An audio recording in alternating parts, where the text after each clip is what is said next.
আসসালামু আলাইকুম গাইস, আপনারা সবাই কেমন আছেন? আশা করছি আপনারা সবাই ভালো আছেন। আমি অনেক ভালো আছি। আজকে আমি একটি রেসিপি বানাবো, তেলাপিয়া মাছের ঝোল। তো দেখতে থাকুন। আমি প্রথমে মাছগুলোকে হলুদ দিলাম, তারপরে লবণ দিলাম, তারপরে তেলটা গরম দিয়ে মাছটা ছেড়ে দিলাম। তারপরে মাছটা ভাজি হয়ে গেল।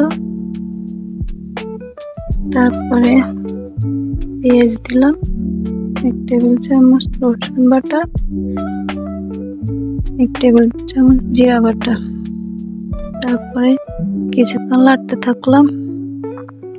তারপরে পরিমাণ মতো পানি দিলাম। তারপরে সামান্য পরিমাণ মরিচের গুঁড়া দিলাম। যে যেরকম ঝাল খেতে পছন্দ করেন সেরকম দিবেন। তারপরে হলুদের গুঁড়া, তারপরে পরিমাণ মতো লবণ। তারপরে কিছুক্ষণ নাড়তে থাকলাম। মশলাটা কষানোর পরে আলু আর বেগুন দিয়ে দিলাম। তারপরে কিছুক্ষণ নাড়তে থাকলাম। তারপরে তরকারিটা কষানো হয়ে যাওয়ার পরে পরিমাণ মতো পানি দিয়ে দিলাম। আবার কিছুক্ষণ নাড়তে থাকলাম।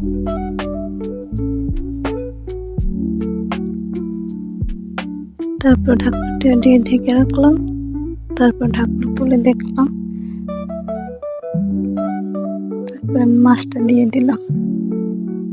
তারপরে আমি ঝোলের পানিটা দেওয়ার পরে ধনেপাতা দিয়ে দিলাম। তারপরে কিছুক্ষণের জন্য ঢেকে রাখলাম। তারপরে দেখি।